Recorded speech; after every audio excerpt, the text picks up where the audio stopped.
Guys, last season, the Houston Rockets led the NBA with 1,256 made threes. 30 years ago, your Celtics led the league. Any guess how many they hit? Oh, my God. I have no idea. 271. Yeah, I was going to say, yeah. Whole season. Way less. I know that. How did you guys win? Boy.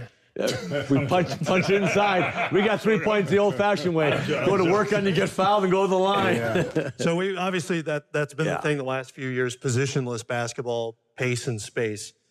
What's next? What's the next big trend coming? I mean, I think it's probably more the same. And more, continuing to shoot the ball from the perimeter, less going to the basket, or at least being in the post, mid-range game, going away from that. I mean, now you're having more and more bigs who can spread the floor. I remember when I came in, I played with a guy, Terry Mills, who was one of the first stretch fours. And he was, just so unusual to have a guy in that role who's a big guy who shot the ball well from the perimeter. Now, if you can't do that, then you can't play. And I don't know necessarily if that's a good thing, but that's the league that we're in, and I think that'll continue. Yeah, what's the tipping point? When does it change? And it's interesting, looking back even at last year, only 5 of the top 10 teams in terms of made threes made the postseason. Mm-hmm. It's not a guarantee you're going to be good playing that. No, I think everything goes in cycles in our league, and I've been around the league a long time, seen a lot of different cycles in our league. It's cycling right now, really high 3. I think what's going to happen, you're going to get some low post guys that just go to work. And all of a sudden, it's all percentages, okay? The thing about the 3 is they call it, the real shooting percentage because you get the extra point and that stuff. You get some dude that's scoring in the paint at about 70% of the time. Olajuwon, you didn't double team Olajuwon and just let him go to work and let him shoot his little jump hook going over his left shoulder. How many of those you can make out of 10? He's going to make 9. Yeah. But that's what I was going to say, Kevin. I just feel that it's going to be a transitional player. The same way that, and really, to me, I think it's the Steph Curry effect. He was the transitional player and said, hey, at 175, 80 pounds, I could transition and change the game.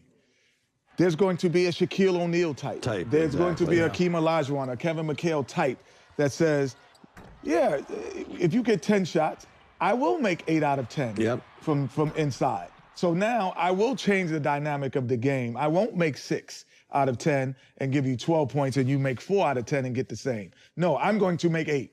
And that will change the game and change the dynamic because it is a copycat league. And everyone, when the Detroit Pistons were winning, everyone's like, oh, we need 3 guards. That's how the Houston Rockets were built. Everyone copies who's winning. And when the Houston Rockets bow out early, possibly, Golden State bows out early, then all of a sudden, whoever wins, that's what people follow. It's interesting because you've got Joel Embiid in Philadelphia, for instance, who has the potential. He's got the size, he's got footwork and some touch to be that dominant post player. But what does he want to do? He wants to go shoot threes. But he's a hybrid, though. He can shoot the threes, but like you said, he can also play. I don't know if he's dominant like those guys in the post. Well, I think he has to do it. I think he has to challenge himself. He's still young enough, and he's got the size. And we're talking about a right hook. We're not talking about a fancy move. And he has the size, the footwork, the speed and agility to, possibly dominate down there. But it's on him to, I'm not saying don't shoot the 3 and handle the ball. He can do those things, but his bread and butter should be in that paint. And if he controls that paint, I mean, they've already got shooters. He could possibly be that person right now. The other thing that I see is getting ready to happen, and Kenny, this is gonna hurt you and I, right? The small guards, we're gonna start getting phased out because McHale, Bosh, Grant, these are the sizes of the point guards that are coming in. So when I came into the league, remember, Mac, they was phasing out the small point guards, right? It was Michael Ray Richardson, Reggie Theus, Magic Johnson. They even moved Jordan to the point for a year. Everybody had 6'7", 6'8" point guards, and it was very controversial to draft me at 6'1", coming, I lied about being 6'1", but everybody got that extra inch, right? But, it's controversial to take a small guy at number 2, right? And then we won. Then everybody went back to the small point guards. I see right now everybody is sizing up, and we call small ball, but everybody out on the floor is 6'8", 6'9", 7'2". It ain't small no more. I did the playoffs last year with the Philly-Boston series, okay? Philly could not get anything going on the perimeter at all against Boston those first few games. When they made the game interesting is when they started going inside. Dario Saric couldn't get a damn shot off against Jason Tatum and those guys. He went in the post and had, in the last 2 games, he had 27 and 25 points. He had 27 points in the first 3 games combined. They changed up. They just threw him in the post. It still works. But you got to be willing to do it. But here's why it worked.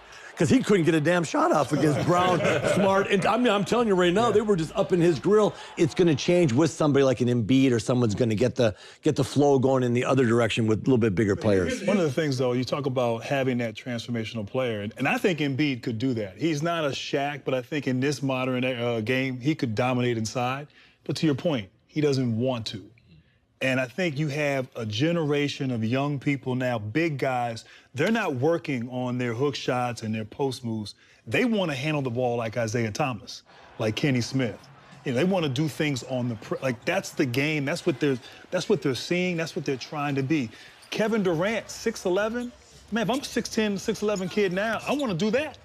And so you're not sort of breeding, if you will, or the mindset of big guys at a young age, learning how to play with their back to the basket and wanting them to understand the importance of they're copying what they see in the NBA. So I do think if a Shaquille O'Neal comes along, somebody like that who's so dominant, yes, who's transformational, I think it can swing back, and I hope it does, because I actually think having diversity of, you know, in terms of how to score and how to play, can only help your team be at its best. Well, I was going to ask you about the impact on the league as well, because there can be a sameness to some of the offenses around the league right now because of this trend.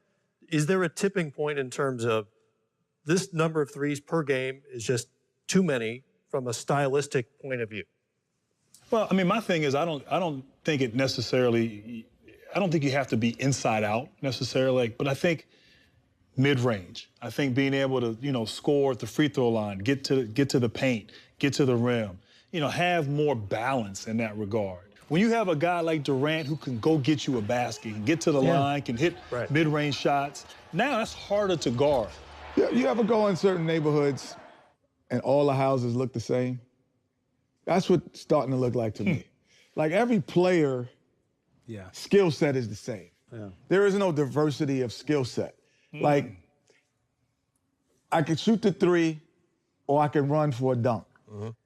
Where's my ball handlers? Where's my guys who can post up, who can defend on the post?